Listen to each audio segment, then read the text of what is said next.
GTC कर्मचारी एकता union ने धरना प्रदर्शन की घोषणा की, जिसके तहत आईपी मुख्यालय पर धरना प्रदर्शन किया गया, जहां पर टेंट लगाकर सभी भाइयों को आमंत्रित किया गया और अपने हक और अपने सैलरी से संबंधित सभी मुद्दों को उठाया गया, जिसमें बताया गया सरकार कैसे हमारा शोषण कर रही है। सैलरी बढ़ाने के नाम पर कभी 4 रुपये बढ़ाती है, कभी 2 रुपये बढ़ाती है और पक्का करने का कभी नाम ही नहीं ले रही है, जिससे ये सभी कर्मचारी परेशान हो रहे हैं।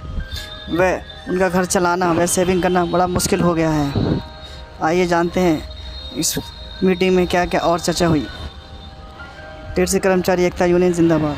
शायद मेरी एक दो वीडियो वायरल होने की वजह से आप सभी जान गए मेरा नाम क्या है और मैं कौन से डिपो में नौकरी करता था और कौन से में पहुंच गया। आज जो मेरे साथ हो रहा है, साथ सभी भाइयों के साथ वो हो रहा है, और जो मैं अपने विचार प्रकट करे हैं और वो सभी भाइयों के विचार हैं जो मैंने अपने विचार अपने वीडियो के माध्यम से प्रकट किए हैं। क्या आप इस बात से एग्री हो? क्या मैंने कोई गलत बोला वीडियो में? किसी सरकार के खिलाफ कोई गलत बोला मैंने? हाथ उठा के बोलो कोई भी किसी को सरकार के खिलाफ मैंने गलत बोला। मैंने केवल सरकार से अपने और अपने कर्मचारियों के हित में ध्यान रखते हुए जो मांगे मांगी, उस मांगने का मुझे केवल एक सिला मिला, वो था दिल्ली परिवहन निगम की तरफ से लेटर। और शायद वो लेटर सभी भाइयों ने देखा होगा। देखा है भाई? सभी भाइयों ने देखा है? देखा है ना सभी भाइयों को? सबसे पहले तो आप सभी का बहुत बहुत धन्यवाद। मेरी वीडियो से मोटिव होके कौन कौन भाई आए, एक बार हाथ उठा दो भाई, हाथ उठा दो जो भाई मेरी वीडियो से मोटिव होके आए हैं। तो भाई एक छोटे भाई ने आपकी आवाज सोशल मीडिया के माध्यम से दिल्ली सरकार और केंद्र सरकार तक ये बात पहुंचाई। रमेश बिदुड़ी जी से भी बात करके आया, उन्होंने मुझे पर्सनल नंबर दिया कि कोई दिक्कत हो तो बात कर लेना। मैंने सोशल मीडिया पर इतना तक कहा कि मेरी नौकरी जाती है चली जाए, नौकरी ऐसी लाख कुर्बान कर दूंगा लेकिन मेरे भाइयों का भला हो जाए। भाई मैं अपनी नौकरी में इतने नहीं कमा रहा कि दुबई में फ्लैट ले लूंगा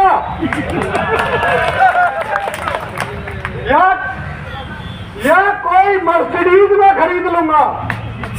खरीद सकता है कोई कर्मचारी मर्सिडीज कार यहाँ पर? या खरीद सकता है कोई कर्मचारी दुबई के अंदर फ्लैट?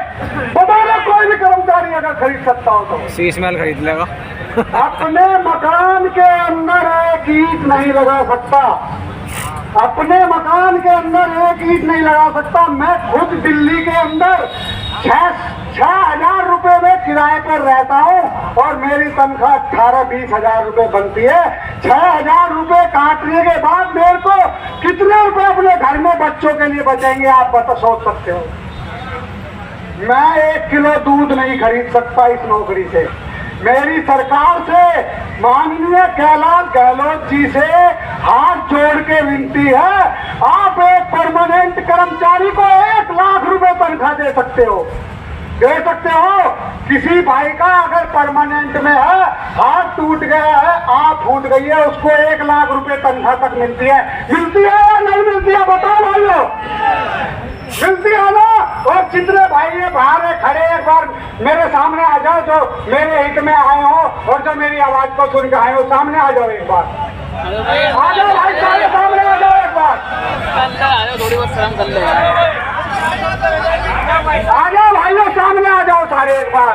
और मैं इस मंच से सरकार को ललकार रहा हूँ, हम कर्मचारियों ने आपकी सरकार बनाई है दिल्ली के अंदर, और हम बिगाड़ भी सकते हैं। बिगाड़ सकते हैं, नहीं बिगाड़ सकते? बताओ। भारत माता की जय। जीतेंगे। भाई हमारे मंत्री जी ने बोला था लड़ेंगे, पर मैं कहूंगा लड़ेंगे तब जीतेंगे।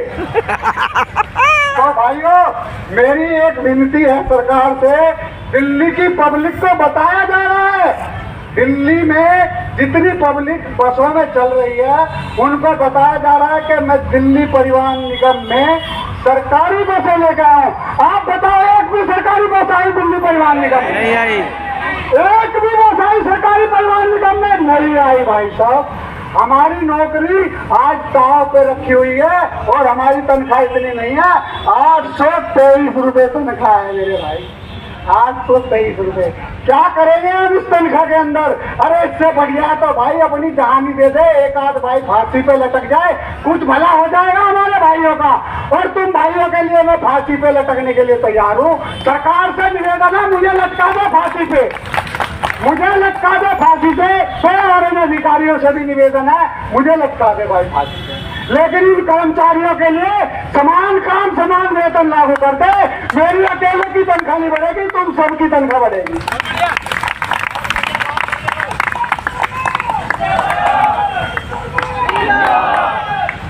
तो भाइयों, मैं एक बात और कहना चाहता हूँ, इस विभाग के अंदर ऐसे ऐसे कर्मचारी रखे गए हैं जो मात्र 4 घंटे पे नौकरी पर रखे गए हैं। 4 घंटे की नौकरी है किसी भी पूरे भारत के अंदर किसी कर्मचारी की है 4 घंटे की नौकरी। और इस विभाग के अंदर दिल्ली परिवहन निगम के अंदर ऐसे कर्मचारी हैं जो 4 घंटे पर नौकरी पर रखे गए हैं। सफाई कर्मचारी, उनको 400 कुछ रुपए मात्र वेतन मिलता है। उल्टा मेरे भाई जो सफाई कर्मचारी खड़े हो, एक बार खड़े होकर बता दो।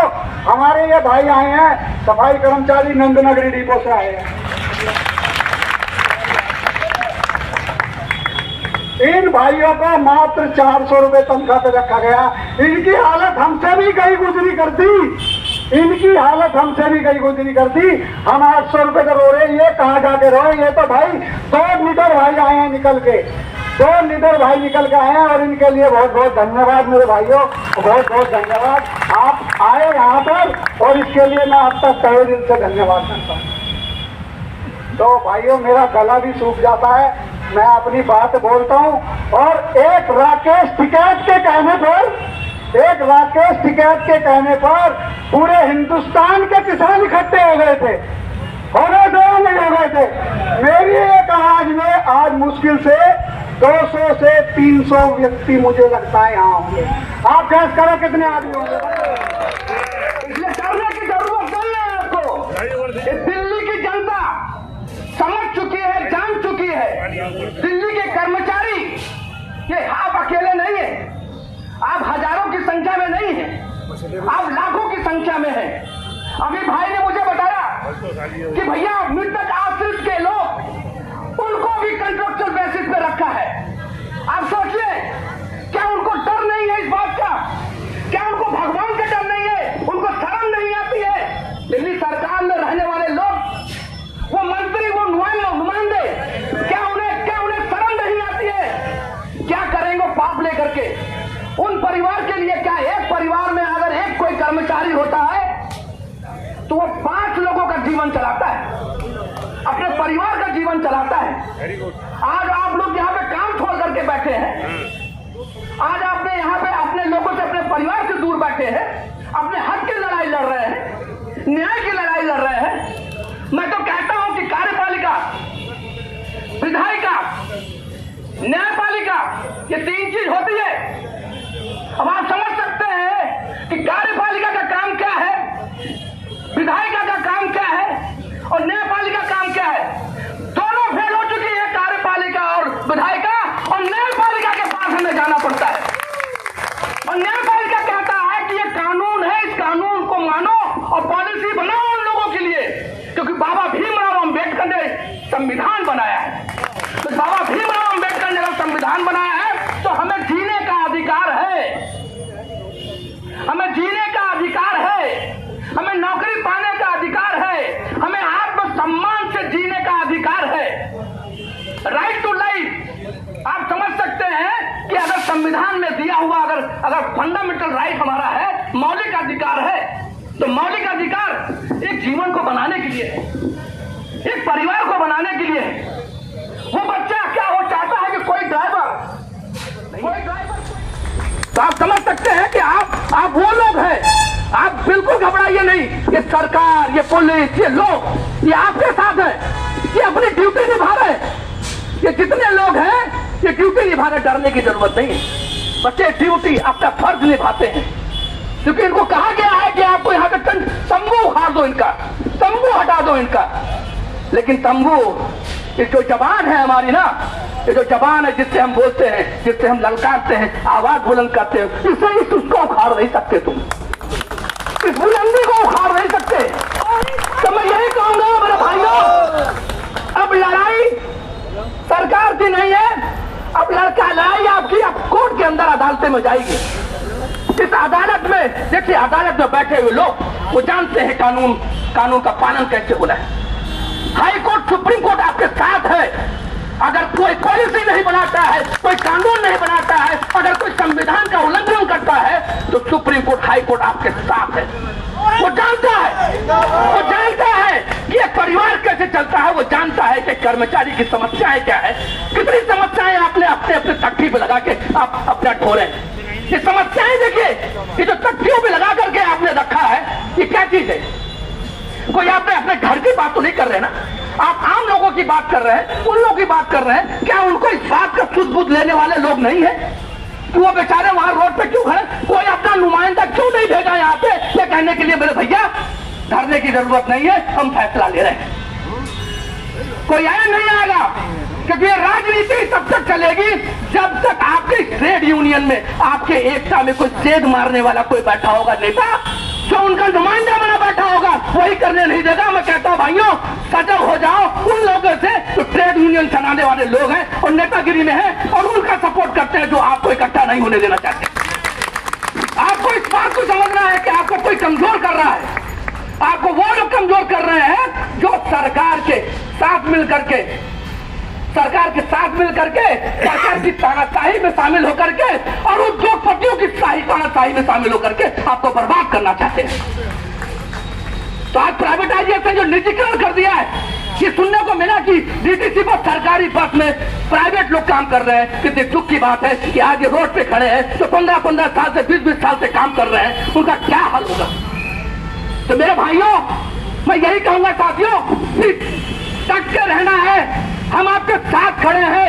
ये जंग है, जंग की लड़ाई हमें लड़ते रहना है जब तक हमें कामयाबी नहीं मिल जाती है। बहुत बहुत धन्यवाद। मैं हर मोड़ पे आपके साथ दूंगा, चाहे कोर्ट में हो, चाहे सड़क पे हो, मैं आपका साथ देने को तैयार हूँ। बहुत बहुत धन्यवाद, नमस्कार।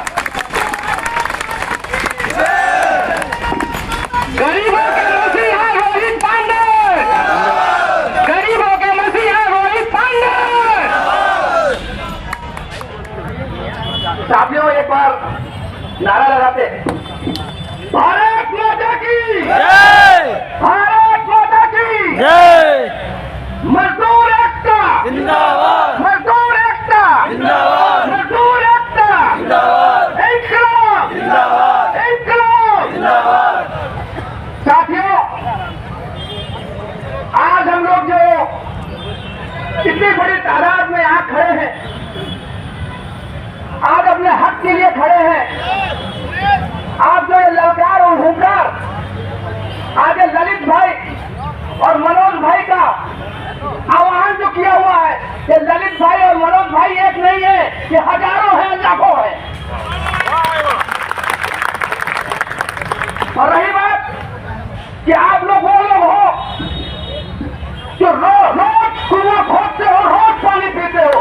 आपको पता है कि कुआं खोदना आता है, आपको जब कुआं खोदना आता है तो कुएं में गिराना भी आता है लोगों को, इसलिए डरने की जरूरत नहीं है आपको। इस दिल्ली की जनता समझ चुकी है, जान चुकी है। दिल्ली के कर्मचारी कि आप अकेले नहीं है, आप हजारों की संख्या में नहीं है, आप लाखों की संख्या में है। अभी भाई ने मुझे बताया कि भैया मृतक आश्रित के लोग, उनको भी कंट्रक्चुअल बेसिस पे रखा है। आप सोचिए, क्या उनको डर नहीं है इस बात का? क्या उनको भगवान से डर नहीं है? उनको शर्म नहीं आती है? यदि सरकार में रहने वाले लोग, वो मंत्री, वो नुमाइंदे, क्या उन्हें शर्म नहीं आती है? क्या करेंगे पाप लेकर के? उन परिवार के लिए क्या, एक परिवार में अगर एक कोई कर्मचारी होता है तो वो 5 लोगों का जीवन चलाता है, अपने परिवार का जीवन चलाता है। आज आप लोग यहाँ पे काम छोड़ करके बैठे हैं, आज आपने यहाँ पे अपने लोगों से, अपने परिवार से दूर बैठे हैं, अपने हक की लड़ाई लड़ रहे हैं, न्याय की लड़ाई लड़ रहे हैं। मैं तो कहता हूं कि कार्यपालिका, विधायिका, न्यायपालिका, ये तीन चीज होती है। हम आप समझ सकते हैं कि कार्यपालिका का काम क्या है, विधायिका का काम क्या है और न्यायपालिका का काम क्या है। दोनों फेल हो चुकी है, कार्यपालिका और विधायिका, और न्यायपालिका के पास हमें जाना पड़ता है। और न्यायपालिका कहता है कि ये कानून है, इस कानून को मानो और पॉलिसी बनाओ उन लोगों के लिए, क्योंकि बाबा भीमराव अम्बेडकर ने संविधान बनाया। तो बाबा भीमराव अम्बेडकर ने संविधान बनाया है, तो हमें जीने का अधिकार है। साथियों, एक बार नारा लगाते हैं, भारत माता की जय, भारत माता की जय, मजदूर एकता जिंदाबाद, मजदूर एकता जिंदाबाद, मजदूर एकता जिंदाबाद, इंकलाब जिंदाबाद, इंकलाब जिंदाबाद। साथियों, आज हम लोग जो इतनी बड़ी तादाद में यहाँ खड़े हैं,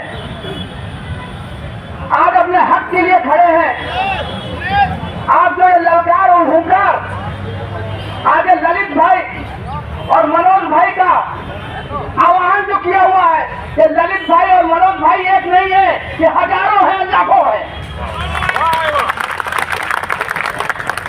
और रही बात कि आप लोग वो लोग हो जो रोज कुआं खोदते हो, रोज पानी पीते हो। आपको पता है कि कुआं खोदना आता है, आपको जब कुआं खोदना आता है तो कुएं में गिराना भी आता है लोगों को, इसलिए डरने की जरूरत नहीं है आपको। ये दिल्ली की जनता समझ चुकी है, जान चुकी है। दिल्ली के कर्मचारी ये आप अकेले नहीं है, आप हजारों की संख्या में नहीं है, आप लाखों की संख्या में है। अभी भाई ने मुझे बताया कि भैया मृतक आश्रित के लोग, उनको भी कंट्रक्चर बेसिस पे रखा है। आप सोचिए, क्या उनको डर नहीं है इस बात का?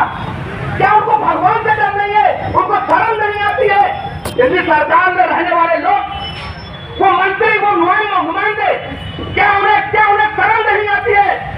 क्या करेंगे पाप लेकर के उन परिवार के लिए? क्या एक परिवार में अगर एक कोई कर्मचारी होता है तो वो 5 लोगों का जीवन चलाता है, अपने परिवार का जीवन चलाता है। आज आप लोग यहाँ पे काम छोड़ करके बैठे हैं, आज आपने यहाँ पे अपने लोगों से, अपने परिवार से दूर बैठे हैं, अपने हक की लड़ाई लड़ रहे हैं, न्याय की लड़ाई लड़ रहे हैं। मैं तो कहता हूँ कि कार्यपालिका, विधायिका, न्यायपालिका, ये तीन चीज होती है। हम आप समझ सकते हैं कि कार्यपालिका का काम क्या है, विधायिका का काम क्या है और न्यायपालिका का काम क्या है। दोनों फेल हो चुकी है, कार्यपालिका और विधायिका, और न्यायपालिका के पास हमें जाना पड़ता है।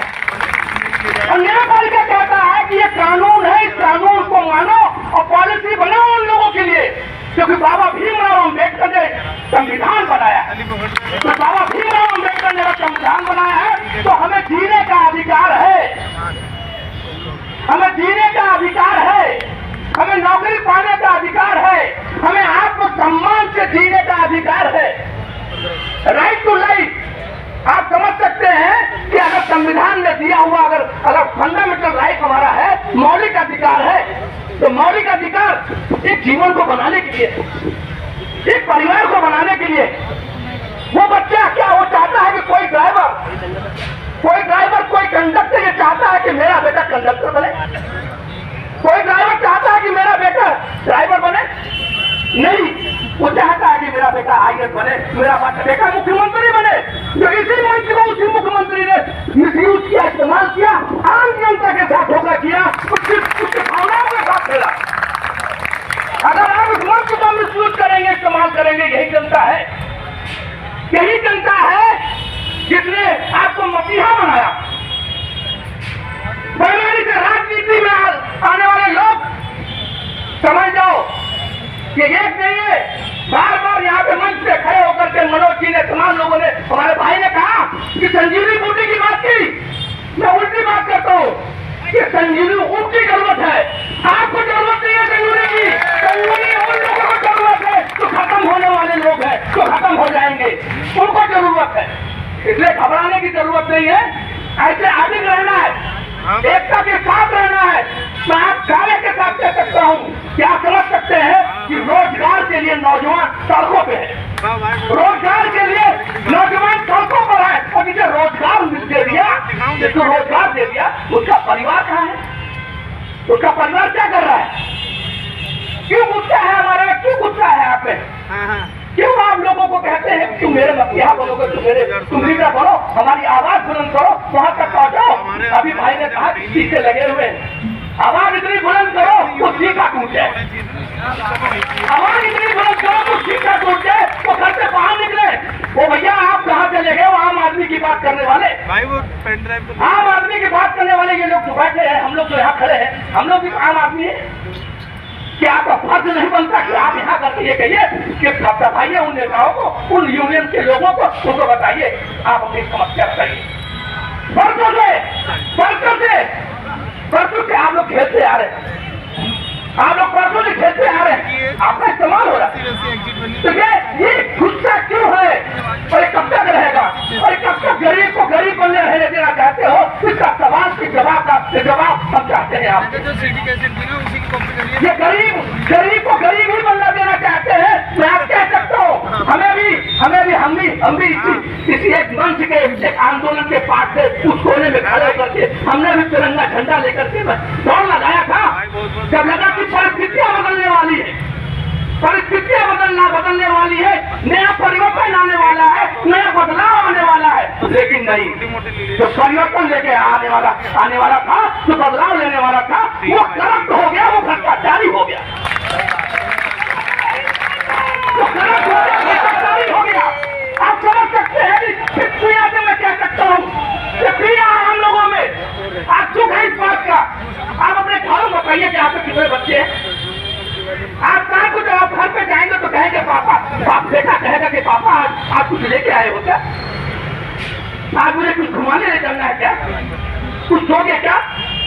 जब आप कहोगे नहीं बेटा, मैंने अपने हक की लड़ाई जाकर के जमीन पे बैठ करके उस आंदोलन में शामिल हुआ था और अपनी हक की लड़ाई लड़ रहा हूँ, बेटा तुम बड़े बनना और बड़े बन करके आंदोलन का हिस्सा। श्री रोहित पांडे जी के साथ मिलकर और इनकी टीम के साथ मिलकर हम एक हाईकोर्ट की तरह PIL लगाएंगे। जो PIL का निष्कर्ष आएगा वो साथियों हमारे पक्ष में ही आएगा। क्या हम पांडे जी हमारे साथ तैयार है? क्या हम मिलकर लगाएंगे? क्या आश्वासन दीजिए साथियों, पांडे जी आश्वासन दीजिए। क्या यूनियन हृदय से इनका स्वागत करती है, अभिनंदन करती है और ये कहना चाहती है कि आपने अपना बहुमूल्य समय कर्मचारियों के लिए निकाला, कर्मचारी सदा आपके आभारी रहेंगे। और साथियों मैं आपको बता दूं, लगातार 8 बार से चुनाव जीते हुए वरिष्ठ अधिवक्ता हैं।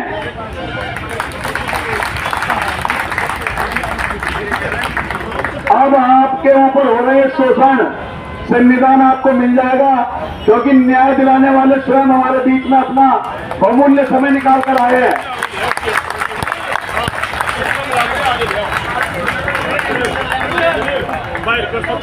सुप्रीम कोर्ट के बार एसोसिएशन के सचिव हैं, पूर्व सचिव हैं और लगातार 8 बार से जीते हुए रोहित पांडे जी। तो हमारे लिए बहुत हर्ष का विषय है कि जिन अधिकारों से आज तक हम वंचित थे, हमारे पर शोषण हो रहा था, अब ये जो बात बार बार मैं बता रहा हूं रोहित पांडे जी की, ये वहां तक जारी है। साथियों, सुप्रीम कोर्ट में सभी के लिए न्याय दिलाने का कार्य जो करते हैं अधिवक्ता जी, वो हमारे बीच में आए, तो आप हमारे साथ कोई शोषण करने की कोशिश नहीं सकेगा, क्योंकि इतनी बड़ी शख्सियत हमारे बीच में हमारे साथ है।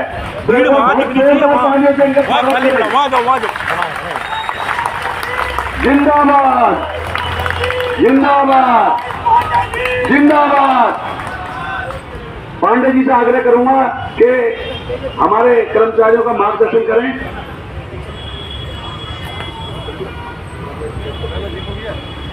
और हमारे बीच में पांडे जी की आने की खबर आते ही आज तक की टीम हमारे बीच में आने वाली है। कुछ ही समय में उनका फोन आया मेरे पास अभी, तो आपकी आवाज बहुत दूर तक जाने वाली है।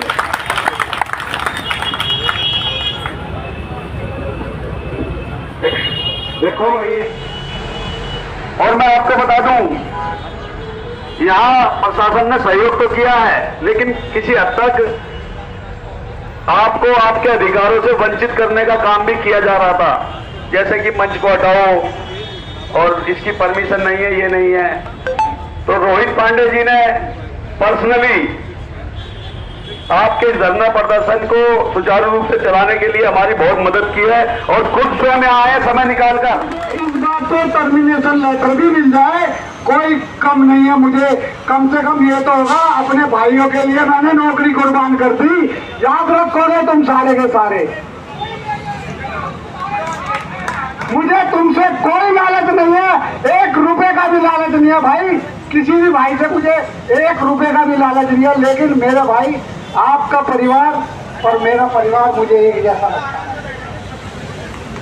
जब आपके बच्चे मुझे अपने बच्चे एक जैसे लगते हैं, रोड पे जितनी महिलाएं चल रही है, अपनी भाई बहन माता बहनें, हम उनको पूरे दिन ढोते हैं। तब आई फिर एक बार बहुत बहुत धन्यवाद जो इतनी संख्या में तब जुड़ी।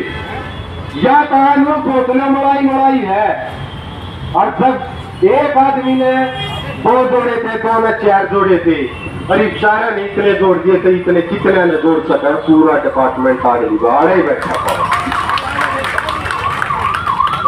और भाई कत्ते याद कर लियो, जब तक हम टीटीसी कर्मचारी एकता यूनियन जो कॉन्ट्रैक्ट कर्मचारी की है उसके साथ जुड़ रहे हैं, तो भाई ना तो किसी तक गलत सलाह जाएंगे और ना किसी भाई गला गलत हो जाएंगे। तो हमारी गला खड़े होगा, सारी गला दुगनी ताकत तक खड़े। चलो भाई फिर एक बार फिर धन्यवाद है दूसरे भाई का मौका दिया बोलने का। राम राम भैया। ये ट्रांसफर, ये बहुत बड़ा गलत काम हो रहा है। टीए मिलता नहीं है, कानून कहता है कि घर के आसपास नौकरी दी जाए, और ये दे रहे 50 किलोमीटर दूर, 60 किलोमीटर दूर। रेस्ट रूम इनके है नहीं, पीने का पानी इन पे है नहीं, बैठने की व्यवस्था है नहीं, फिर भी अधिकारी डराता है, ओए कार्बन लगा दूंगा। तो भैया कार्बन दुकान पे भी मिलते हैं, तुम भी कहो कार्बन मेरे पास भी है, मैं भी लगाऊंगा कार्बन। 1 कॉपी हेडक्वार्टर में दूंगा और 1 कॉपी जो कार्बन कॉपी होगी ना उसे लेके कोर्ट जाऊंगा। इन्हें बताओ। अरे नहीं, ओनली एक या 2 आदमी